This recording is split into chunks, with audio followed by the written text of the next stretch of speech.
Aunque para hacer un corto resumen de lo que hemos ya pasado, hemos estado leyendo en Éxodo, capítulo 30, del versículo 22 al 33, que ya lo pasamos, lo leímos bastante y ya hemos visto, o sea, los ingredientes de lo que era el aceite de unción, la santa unción. Y lo que estamos estudiando más que todo es cuál es la santa unción. O sea, vemos tanto que vamos a iglesias o escuchamos por televisión que muchas veces se refieren a gente, dicen, esta persona sí tiene tremenda unción. Ven cantantes o ministros de alabanza, adoradores, tal vez a veces un drama cristiano, y muchas veces decimos tuvo mucha unción y hablamos acerca de que si cuáles son en verdad las características que Dios dice que tiene unción. Y para repasarlo, claro, no con los mismos detalles del viernes pasado, pero rapidito, vimos que los ingredientes eran la mirra, que la primera característica de la mirra era que era amargo. Entonces aprendimos que la primera característica de la unción santa de Dios es, y eso está hablando de cómo nos va a saber. Entonces normalmente escuchamos algo bonito, vemos a alguien que habla bonito, gente de buen parecer y pensamos, oye, esta persona está ungida, cuando bíblicamente encontramos todo lo contrario. Juan el Bautista parecía un loco de la calle y Jesús dice que desde el tiempo antiguo hasta Juan el Bautista no había nadie más grande que Juan el Bautista. Entonces nos habla que a veces nuestros preceptos o los prejuicios que tenemos de la unción no son correctas. Después vimos lo que era la caña, que hablaba de la sabiduría. Habla de que la unción, alguien que está ungido es alguien que va aplicando sabiduría divina que recibe de Dios. Y eso implica que son gente que buscan de Dios sinceramente. O sea, yo puedo, o sea, pensar fácilmente en el último mes cuántas veces yo he escuchado gente decir, esa persona tiene unción, esa persona tiene unción. Y sabemos que la persona de cual estamos diciendo que tiene unción son gente que todavía no en verdad están buscando la sabiduría de Dios. ¿Qué quiero decir con eso? Son gente que no están estudiando su Biblia. No son gente que en verdad no están buscando cuáles son los principios de Dios. Algo que a mí siempre me encanta decirle a la gente, ¿cuál es el salmo más grande? O ¿cuál es el capítulo más grande de la Biblia? El Salmo 119, ¿verdad? Ahora, ¿cuántos sabemos qué dice el Salmo 119? Es un tema largo y te puedo decir que todo ese capítulo habla de solamente una cosa. Y yo sé porque lo he leído. ¿Alguien aquí sabe de qué habla? Bueno, la palabra se puede decir, toda la Biblia es la palabra de Dios. Bueno, estamos tirando, mirando. Bueno, te lo voy a decir. El Salmo 119 es un salmo de David donde está diciendo, empieza bien claramente, dice, oh Señor, cuánto amo tu palabra, cuánto amo tus leyes. Y para ese tiempo solamente existía el Génesis, Éxodo, Levítico. Los que han leído eso saben que es puras leyes, que tienes que matar animales así, que tienes... O sea, no es algo que uno lo agarra y lo disfruta leer tanto, así como las historias de David. ¿Sí me entienden? No eran historias así bellísimas y bonitas que uno va y le dice, déjame leer a mi hijo el Levítico 19. ¿Lo han leído? Es puras leyes. Pero justamente eso era lo que David estaba diciendo, oh Señor, qué tanto amo tu palabra, amo más, quiero más de tu palabra, más de tus principios, enséñame más de tu palabra. De eso hablaba la caña. Vimos también a la acacia, que era el otro ingrediente en el aceite, que hablaba de una adoración genuina. Era decir, alguien que se humillaba en la presencia de Dios. Y vimos el ejemplo que Jesús dio, hablando de la parábola del fariseo, Y el pecador, cuando estaban orando en el templo, el fariseo decía: Señor, gracias por hacerme como soy, no soy como el pecador aquí. Y aunque eso es un ejemplo extremo, todavía lo escuchamos hoy en día en la iglesia. Encontramos gente: oh Señor, gracias por no hacerme ignorante como la gente de la calle. Oh Señor, gracias, lo decimos. Hay gente que van y dicen: Señor, gracias porque no soy así, así, así, así, así. Y en vez de decirle a Dios: Señor, gracias por traerme a este punto de mi vida, parado en la palabra que me has dado, están simplemente dándose crédito: Señor, gracias porque no estoy tan mal como los otros. Y en verdad lo que estamos haciendo es rechazando la obra de Cristo. ¿Cómo?, me preguntan. Porque Jesús justamente nos dio su mente, nos lavó de nuestros pecados. La palabra nos dice que somos nueva criatura. Entonces, cuando yo entiendo que primeramente, como la palabra me dice que yo soy pecador, y el que dice que no es pecador hace que Dios es un mentiroso. Y si tú le dices a Dios que es el ser más poderoso en el universo, que es mentiroso, ¿qué crees que estás diciendo? En esencia estás diciendo que eres mejor que Dios. Y eso se llama orgullo. ¿Y qué hablamos del orgullo? ¿Qué hizo el diablo? El orgullo. Antes de ser diablo, él era el líder de adoración y alabanza en el cielo. Entonces hemos aprendido que cantar bonito, tener la música bien afinada, al tiempo perfecto, no implica unción. Implican que son buenos músicos, pero no implican unción. Vimos también se me va la palabra, el cinnamon, canela, perdón. Y la canela significaba, era, para regresar a mis notas, dice: presentando nuestras buenas obras de la fe. Hay mucha gente que se llaman con títulos de ministros: soy apóstol, soy profeta, soy apostólico, profético, maestro, no sé qué, se dan 1000 títulos. Y tú les preguntas cuántas obras han hecho, en cuántos ministerios han trabajado, y te dicen: bueno, es que yo tengo llamado, me llamaron a ser apóstol, por eso es que yo soy apóstol. Ok, está bien.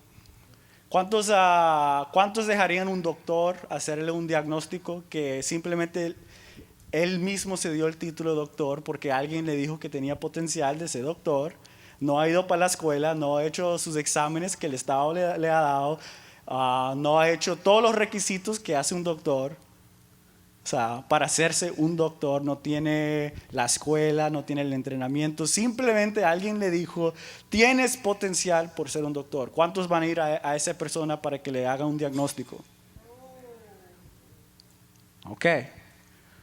Bueno, hoy en día existen muchos pastores, muchos apóstoles, muchos de todo. O sea, vétele el título que tú le quieres, ponle el nombre de alguien que sepas, no sé, que pasan y dicen que son pastores, que son apóstoles, y primeramente no están buscando la sabiduría divina, no tienen prueba de su obra de fe, no tienen, o sea, no son suficientemente humildes para reconocer que solamente tienen potencial y todavía no lo han trabajado, por tanto no son lo que dicen.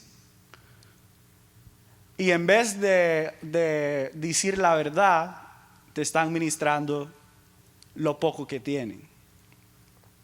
O sea, no estoy diciendo que no tienen, sino que tienen muy poquito para dar. Y la gente le comen sus mentiras porque tienen la cara bonita, se ponen un traje y saben combinar bien los colores. Y lo hemos visto vez tras vez, tras vez, tras vez. Y a veces yo me frustro porque creo que la gente lo entiende y después les escucho unas frases: esa persona tiene tremenda unción, pero no dijo nada. O sea, me dio un principio que cualquier maestro dominical que le enseñe a los niños de 2 años me puede dar. Se supone que estamos en el servicio de la congregación grande. Ahora, eso no es decir ni menospreciar el ministerio de los niños, porque allí hay un ministerio muy fuerte. O sea, si levantamos nuestros hijos para Dios desde allí, o sea, seguramente van a caminar en su camino recto por toda la vida. Amén. Entonces, no salgan aquí diciendo, Juan Marcos dijo que el ministerio de los que cuidan los niños. No lo dije. Sino que estoy diciendo, como Pablo dijo, se supone que ya deberían ser maestros de la palabra. Y hay mucha gente que tienen años y todavía no pueden recibir la carne de la palabra y todavía necesitan recibir solamente leche porque no aprenden. Pero aquí no somos así, amén. Entonces, de último, vimos el último ingrediente en todo este aceite que significaba, que nos daba una imagen de la santa unción, era el aceite de olivo. Y el aceite de olivo, casi siempre que lo vemos en el Antiguo Testamento, significa el Espíritu Santo. Y no creo que tenga que expandir mucho para decir, si tú tienes el Espíritu Santo, podemos decir que eres alguien que es guiado por el Espíritu Santo, amén. En Lucas capítulo 3 encontramos que Jesús, antes que empezó su ministerio, él fue al Jordán donde estaba Juan el Bautista y se bautizó.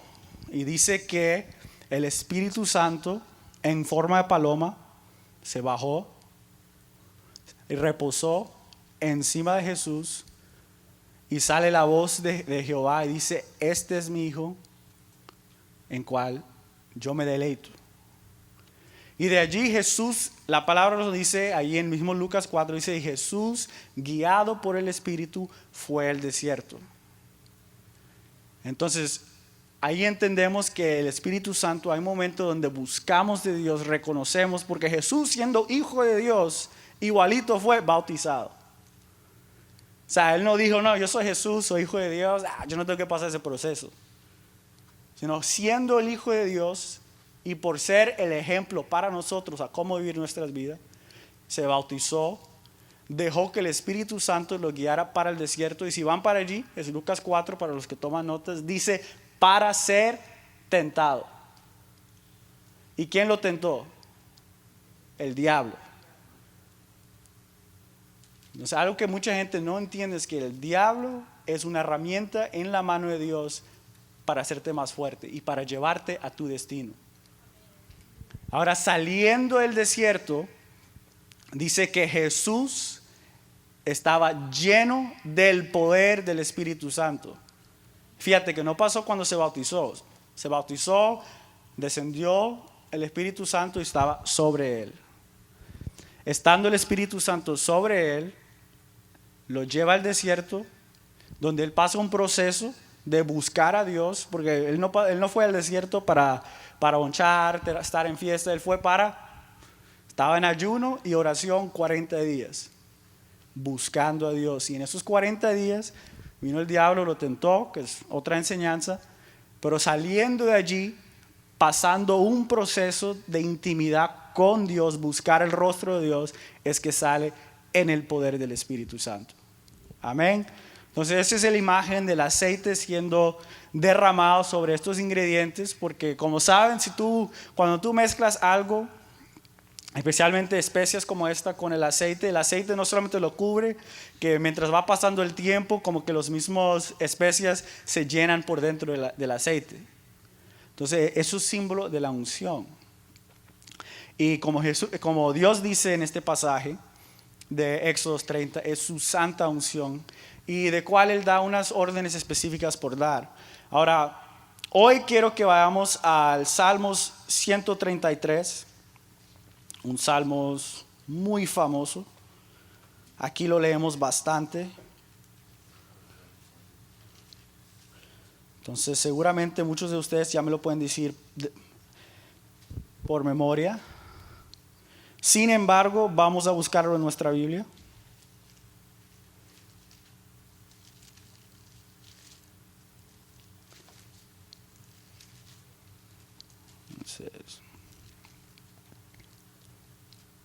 A veces también estas cosas electrónicas toman su tiempo, permítanme. Ok, amén. Dice, mirad cuán bueno y cuán delicioso es habitar los hermanos juntos en armonía. Y ya ese pasaje, mirándolo, leyéndolo como encima, siempre me encanta leerlo así rapidito. ¿Y qué significa? En palabras cortas, es cuando estamos juntos, sea quien sea, o sea, yo con un amigo en la escuela, con mi papá, con mi hermano, con ustedes. Si estamos peleados, o sea, si estamos peleando así, todo que no queremos hablar, te aseguro que lo que queremos hacer es irnos corriendo para la casa. O sea, si estás en pelea con alguien, si estás peleando con alguien, estás bravo con alguien, tú no quieres estar sentado al lado de ellos, ¿verdad? Casi siempre lo máximo estás pensando cosas feas. Si sales de allí bravo, sales en tu carro, te estás hablando a ti mismo y haces toda la historia de lo que le ibas a decir, pero en el momento no te salió así. Ahora, eso es lo que pasa cuando estamos fuera de armonía. Un ejemplo también para los músicos es cuando alguien está tocando un acorde, el otro aquí está tocando el mismo acorde, pero tiene su instrumento desafinado y suena feo y nadie entiende por qué. ¿Qué está pasando?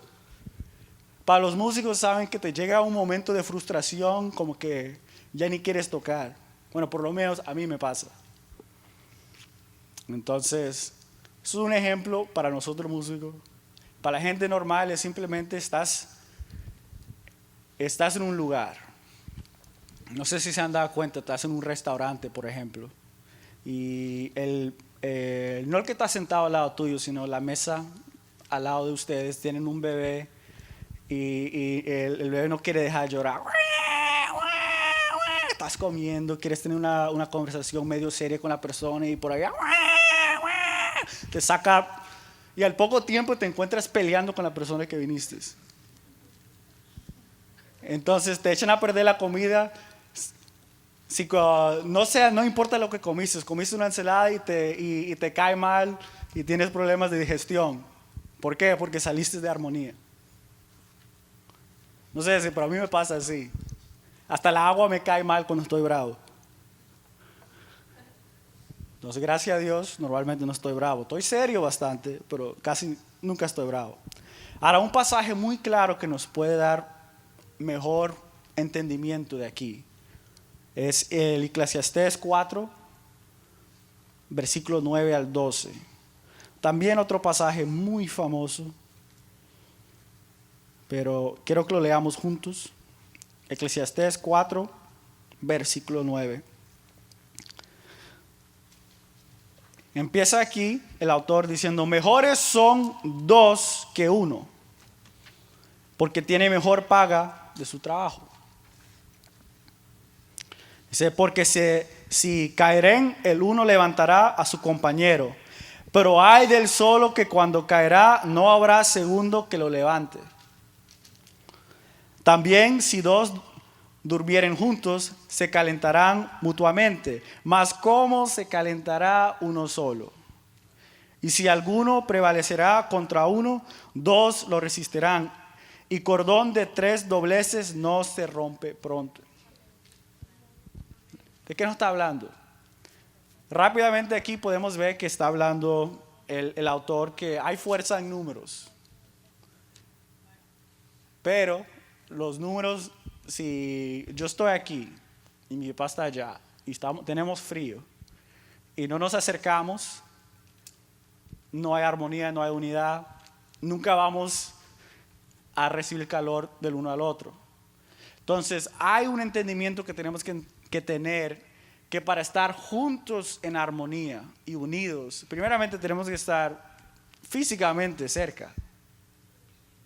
O sea, tenemos que, en el sentido de la iglesia, cuando nos unimos, para nosotros puede ser el viernes, el domingo o el martes, los que vienen el martes en mentoreo, ahí nos unimos. Si estamos estudiando juntos o si estamos escuchando a alguien hablar, la forma donde todos recibimos beneficio mayor es cuando los que tienen que escuchar, escuchan y el que tiene que hablar, habla.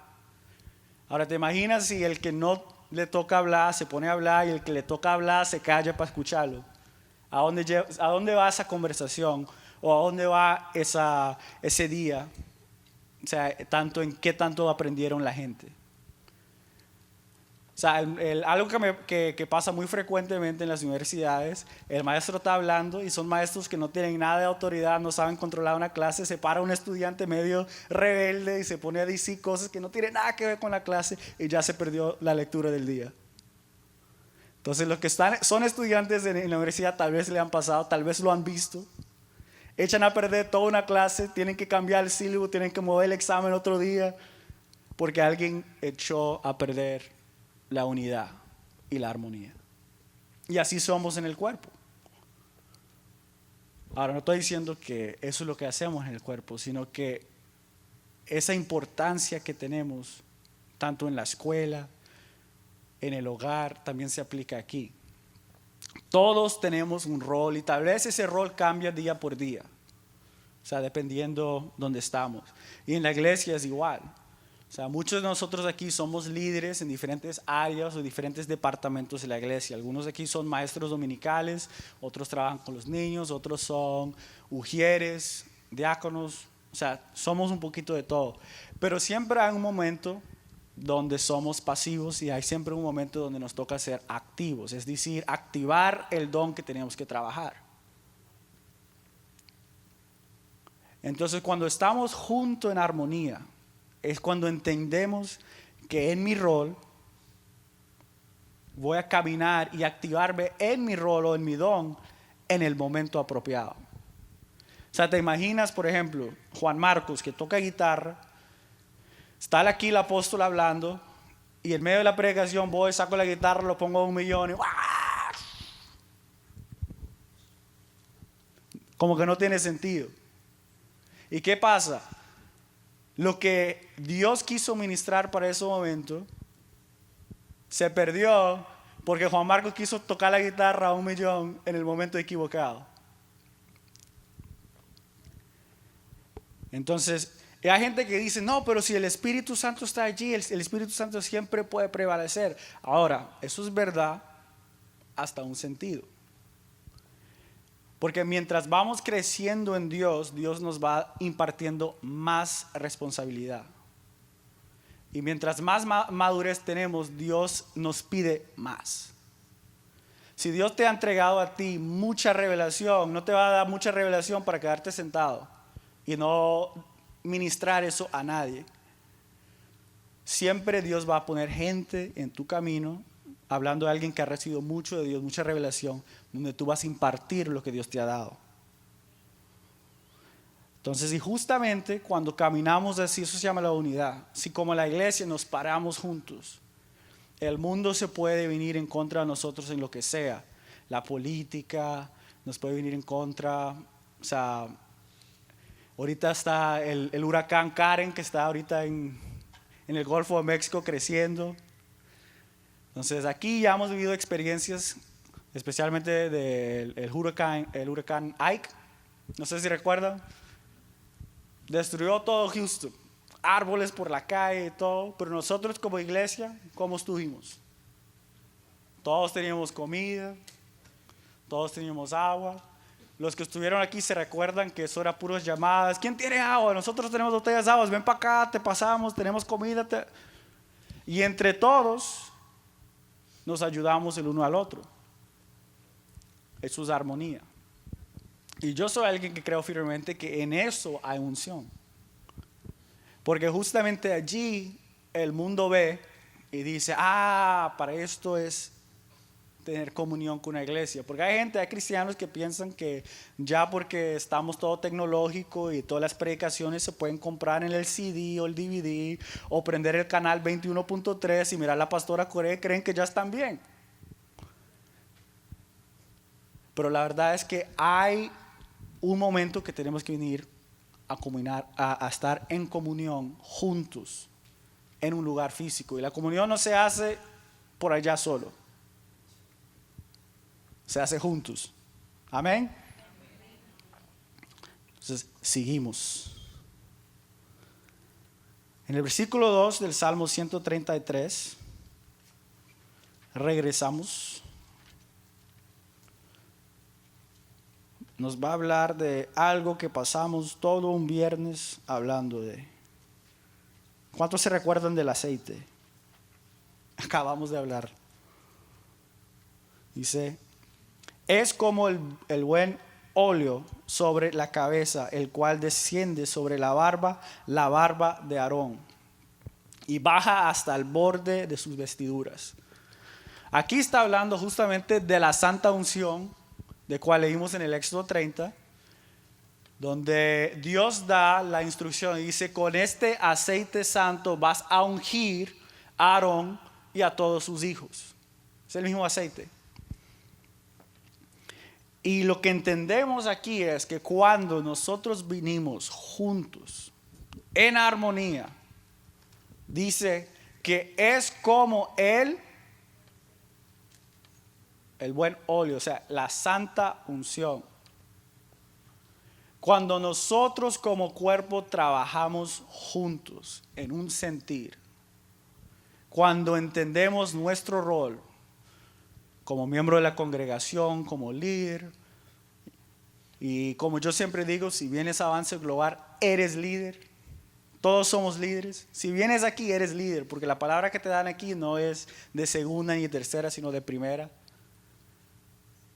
¿Y es para qué? Siempre se ve ahí, dice, equipando el cuerpo para impactar al mundo. Y yo creo firmemente en ese eslogan. Yo creo, cada día que yo me paro, yo siempre digo algo que yo aprendí del apóstol Terry Thompson, y es que yo soy el hombre más poderoso en todos los lugares que Dios me lleva. No porque yo sea el más fuerte, ni el más buen mozo, ni el más rápido, ni el que más sabe, sino porque Dios me llevó allí con un propósito. Y entendiendo eso, que todos nosotros somos la persona más poderosa donde Dios nos lleva. Es decir, que eres la persona más poderosa en tu trabajo. No por algo que tú hiciste, sino porque Dios está obrando en ti. Regresamos. Cuando estamos juntos en armonía, estamos en comunión, estamos trabajando juntos. El salmista viene y dice que es como la unción que desciende por la cabeza hasta la barba de Aarón, y nos da una implicación, nos da una imagen muy bella, porque imaginamos que alguien agarró y empezó como que a derramar el aceite encima de alguien y le está cayendo, pasa por toda su barba, después le mancha todas las vestiduras y llega hasta el suelo. Y la instrucción que Dios dio en Éxodo 30 era que tenía que ungir a Aarón y a todos sus hijos y todos sus descendientes. Y Aarón era del tribu de Leví. Y justamente era la tribu donde salían los sacerdotes que Dios quería para él. Entonces, allí por encima ya entendemos que esta unción era para los líderes de Dios. Y yo acabo de decir que todos aquí somos líderes. Si no somos líderes en Avance Global, somos por lo menos mínimo líderes en nuestros hogares, en nuestras familias. Y aún yendo un poquito más allá, somos líderes en nuestras comunidades. Mínimo. Ahora la pregunta es, ¿estoy yo caminando en ese rol como líder? Tanto que criticamos los que están en la Casa Blanca, en el Congreso, en el Senado, que tenemos toda la razón cuando nos quejamos de ellos, pero la pregunta es, ¿estoy yo haciendo lo mismo? ¿Estoy yo olvidándome de mi rol como líder? Ahora, algo muy importante ver, ¿qué significa eso? Caminar en lo que Dios nos ha dado. Hemos hablado tanto de aplicar sabiduría divina. Hemos hablado de buscar el rostro de Dios. Y quiero ver solamente unos ejemplos de lo que decía Aarón cuando él también empezó a caminar en su ministerio. Si podemos devolver a Éxodo capítulo 7, antes de leerlo. ¿Cuántos de aquí saben de la vara de Moisés? ¿Cuántos aquí saben de la vara de Aarón? Yo de niño siempre recordaba que cuando me hablaban de Moisés, casi siempre se olvidaban de incluir a Aarón. Casi siempre la historia, inclusive si tú ves la película The Prince of Egypt, o el príncipe de Egipto, que es la historia de Moisés, te muestran a Moisés apareciéndose enfrente de Faraón, que también era su hermano, adoptado, pero... Y él siempre hablaba directamente, cuando la Biblia no dice eso. ¿Quién era el que hablaba por Moisés? Aarón. Entonces, una imagen que siempre me quedó de niño era cuando viene Moisés, y esta es la imagen de la película, y pone la vara y la vara se convierte en una serpiente. Y yo toda la vida pensaba que eso era Moisés, hasta el día que leí la historia en Éxodo y me di cuenta, oye, no era Moisés, era Aarón. Entonces, fíjate bien. ¿Cuántos pensaban que era Moisés? Bueno, yo también. No se sientan mal. Entonces el versículo 8 dice: habló Jehová a Moisés y a Aarón diciendo: si Faraón os responderé diciendo mostrar milagro, dirás a Aarón: toma tu vara y échala delante de Faraón para que se haga culebra. O sea, vieron allí el orden, como dicen, el rango y orden. Jehová le dice a Moisés, Moisés le dice a Aarón, ¿y qué pasó? El milagro, para ponerlo corto. Esto se ve también en el Evangelio. Jesús mandó a los discípulos y los discípulos bautizaron, sanaron, hicieron muchos milagros. Ahora, claro, la mayoría de las veces decimos que era Jesús, pero si leemos bien los evangelios encontramos que la mayoría de los milagros en verdad fueron hechos en las manos de los discípulos. Jesús simplemente los mandaba y era en la instrucción que seguían que operaba el milagro. Ahora, ¿por qué traigo esta memoria? ¿Cuál fue la pregunta inicial? Era examinándonos a nosotros mismos si yo verdaderamente estoy caminando en mi rol como líder. Tanto en mi comunidad, tanto en mi hogar, en la iglesia, en la escuela. Entonces, la primera pregunta para saber si yo estoy caminando verdaderamente bien y en la voluntad de Dios es: ¿cuál fue la última instrucción que me dieron? ¿Me recuerdo de la última instrucción que me dieron? Es otra pregunta. Estamos en la era de la información. Prendemos nuestros celulares y el celular nos da toda la información del día. Por lo menos el mío hasta me da noticias. Me dice qué pasó. Hace 2 días prendí mi celular y me dijo el government shutdown. Yo, ¿qué pasó aquí? Yo ni le pedí eso, yo estaba buscando una dirección, no estaba buscando noticias. Estamos en una era de información donde vayamos, nos tiran información de todo. El mercado está bueno, el mercado está malo, el no sé qué, vamos a hablar por todos lados. Entonces es muy fácil perder y olvidarnos de las instrucciones que nos dieron. La pregunta famosa del pastor y la pastora: ¿de qué fue la predicación? Se acabó el servicio, han pasado 10 minutos. ¿De qué fue la predicación? Pastor, fue tremendo la palabra. Sí, pero ¿de qué fue?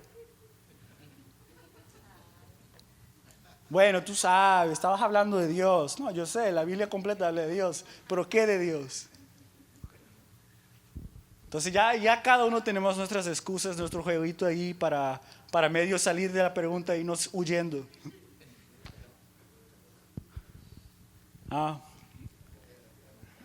Pregúntale a Natalia, dice el pastor. Estaba enseñando a los niños.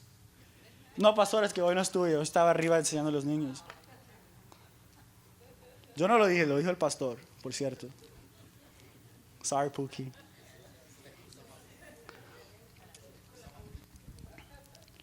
Entonces, no les quiero inundar con tanta leer la Biblia. hoy porque la última vez era como mucho, pero si sigues leyendo el Éxodo vas a encontrar que no todas las plagas, sí llegó un momento donde Moisés era el que levantó sus manos con la vara para que llegaran las plagas.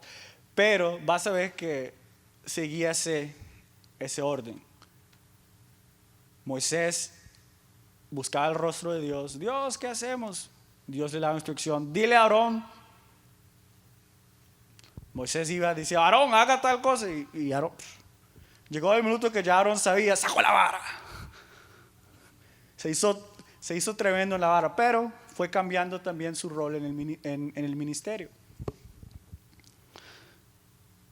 Entonces, ¿a dónde vamos? ¿Dónde estoy yo ahorita, parado en mi destino en Cristo? Y es una pregunta muy importante que deberíamos hacernos constantemente. Tal vez no todos los días, porque de ayer a hoy no hay muchos cambios, pero aquí a un mes, ¿cuántos cambios he hecho? Aquí a 2 meses, aquí 3 meses. ¿Puedo decir yo que he crecido desde enero hasta hoy? Si no voy tan lejos, ¿puedo decir que he crecido desde julio para acá? ¿Cuáles son los principios nuevos de Dios que yo he aplicado en mi vida en los últimos 3 meses que yo no aplicaba antes? Son preguntas claves. Porque si en verdad creemos que Dios es infinito, se supone que nuestro entendimiento y conocimiento de Dios debería estar creciendo sin límite, porque es hasta el infinito.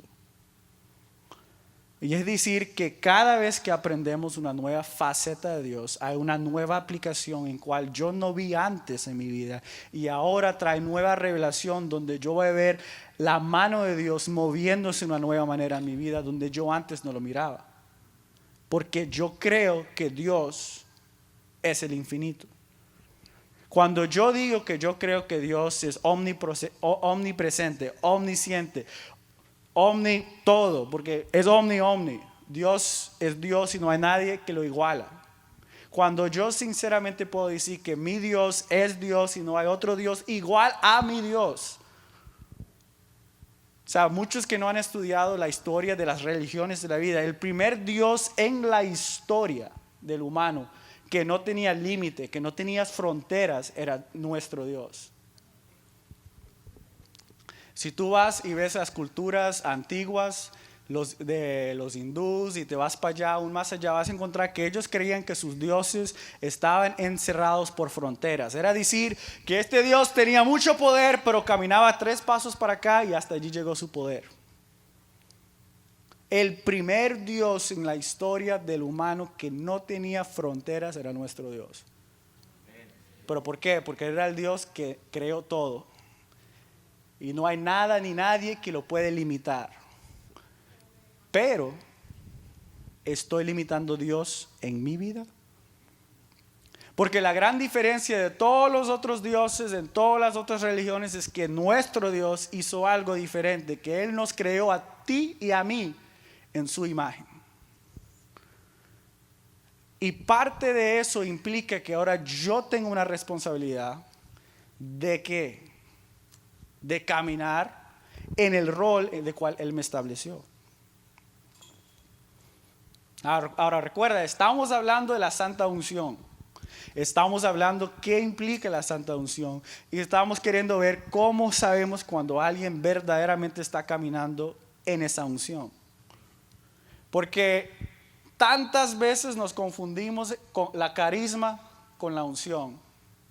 Y mucha gente hasta hoy no saben decir cuál es la diferencia. Porque hay gente que hablan bonito, hay muchísima gente que hablan inclusive mejor que yo. Yo no hablo tan bonito, hablo mucho pero no hablo tan bonito. Ahora, el mucho hablar significa que tengo mucha práctica, entonces he aprendido más o menos defenderme. Yo sé formular unos buenos argumentos en casi todo lo que yo creo. Los que han hablado conmigo saben que yo puedo argumentarle con quien sea, no me importa qué edad tienen, qué tan viejos son, qué tan jóvenes son. Yo voy a formular mi argumento y me vas a escuchar porque justamente yo he vivido toda una vida para argumentar. Ahora, eso no significa que tengo unción, significa que hablo muy bien. Pero justamente nos hemos convencido con eso. Pero aquí no estamos para eso, aquí estamos para establecer el reino de Dios. Entonces, como dice, si sigues leyendo la historia de Aarón, si lo ves, lees el libro de Éxodo, de la perspectiva de qué Dios hizo en la vida de Aarón, vas a ver que Aarón también falló, Aarón también hizo cosas, o sea, como cualquier humano, metió la pata, como dice la pastora. O sea, se rebeló en contra de Moisés y le fue mal. Es decir, no te rebeles en contra de la autoridad. Ahora, vamos a leer el último versículo ahí del Salmos y llegar a una conclusión.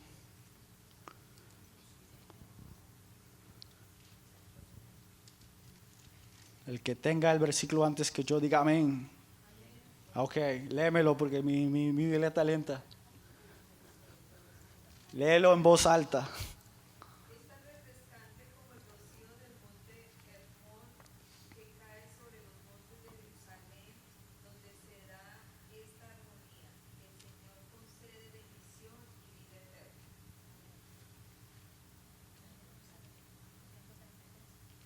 Amén. Como el rocío de Hermón. Hermón es una montaña. Y dice, es como ese rocío cayendo sobre el monte de Sión. Ahora, el monte de Sión, normalmente cuando leemos, está hablando justamente del liderazgo, el centro, el núcleo, o sea, los líderes de los líderes. Porque el monte de Sión es el monte más alto en Jerusalén, si tengo entendido bien. Es una imagen de los que han caminado en Dios, tanto que ya han llegado a un nivel donde Dios los ve como líderes. Pero no es sino hasta que camina el cuerpo en armonía que no cae ese rocío en el monte de Sión. Entonces la imagen que yo tengo es que podemos ser los más tremendos líderes que saben más, que hablan mejores, pero si no tenemos la faceta de armonía, entendiendo bien cuál es la unción de Dios y qué es lo que Dios llama unción, no lo que el hombre llama unción, no vamos a ver esa bendición que Dios desciende sobre su cuerpo. Porque aquí dice, termina ese anuncio, porque el Señor, ¿qué hace? Dice, Él es el que da la bendición en algunas traducciones. Y después dice, y vida para siempre. O sea, no hay nada que podemos hacer nosotros para encontrar la vida. Jesús lo dijo tan fácil así, el que busca su vida, lo va a perder, pero el que lo pierde, para mí, lo encontrará. Entonces, yo no he vivido muchos años, tengo 23 años apenas y tengo muchísimo más para vivir, pero yo me siento que he cumplido millones de cosas más que mucha gente de mi edad. Hay gente que me decían que estás perdiendo tu vida, siempre estás en la iglesia, que siempre haces nada. Nunca fui de los muchachos que salí para el club, nunca hice muchas cosas, pero a la larga de los años, cuando yo hago la comparación de mi vida con las vidas de otros muchachos de 23, yo siento que he logrado 1000 veces más de lo que muchos de esos muchachos. Dios me ha llevado para muchos países, he predicado, he compartido, he aprendido. Y lo que sí puedo decir con sinceridad, he aprendido más de lo que yo he ministrado. Porque Dios siempre me ha dado más de lo que aún yo pensaba lo que Él me iba a dar. Y lo más grande ha sido las enseñanzas que he recibido de ustedes, de los hermanos en otros países, o sea, de la iglesia en todo el mundo, donde Dios me ha dado el privilegio de visitar. Ahora, yo siempre he hecho broma y digo, porque en mi casa yo soy el que menos he viajado. Mi hermano vivió en Japón, ha visto la mitad del mundo, mi papá ya vio todo el mundo. Mi mamá también fue para todos los continentes, nada, pero ¿cuántos de aquí han viajado a todos los continentes? Ha visto todo el mundo. El punto es, en todo eso yo todavía siento que lo que Dios me ha dado es precioso. La vida que Dios me ha dado es lo mejor que yo tengo, porque justamente fue el regalo de Dios para mí. Y algo que casi no se habla en la iglesia, pero es que lo que Dios nos llamó a hacer, más que todo, es nos llamó mayordomos. Eso suena como grosería para algunos. En algunas iglesias esa palabra nunca se ha escuchado ni hablado. ¿Cuántos saben lo que es un mayordomo? ¿Cuántos conocen esa palabra, mayordomo? En inglés es steward. Y aunque no creas, también en inglés no se habla mucho. Creo que aún menos, sí, porque el vocabulario generalmente de la gente que habla inglés es muy... Significa, ser mayordomo habla de lo que Dios me ha dado, yo hago todo lo posible para sacarle lo máximo provecho.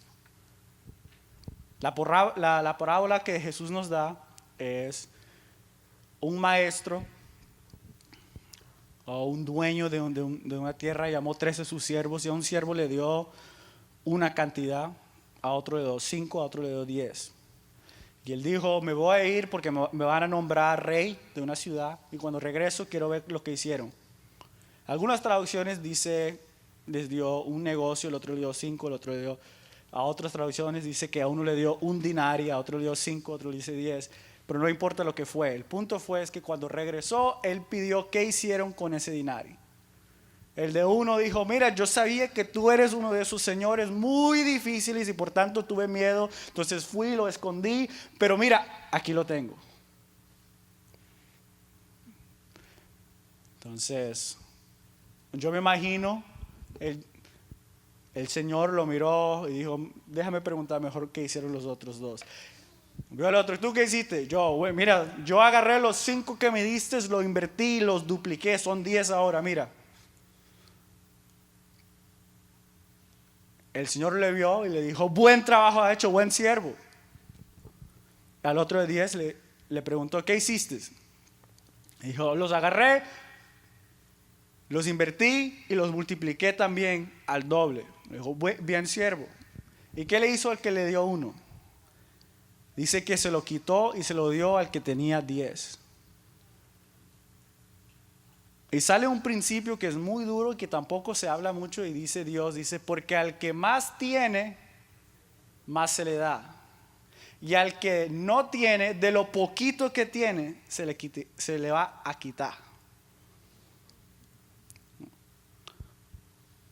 ¿Pero por qué? Porque fue un mal mayordomo. Y así estamos hoy. A cada uno de nosotros Dios nos ha entregado algo, revelación, parte de su espíritu. En 1 Juan capítulo 2, 24 dice, habita en la verdad, porque está en ti.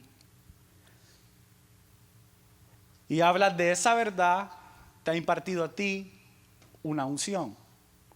Y si no crees ahí, o sea, márcalo allí, váyate a la casa y léete todo el capítulo para que veas. Entonces ya te puedo decir con sinceridad que todos aquí tenemos por lo menos una medida de unción. Ahora la pregunta es, ¿qué estamos haciendo con esa unción?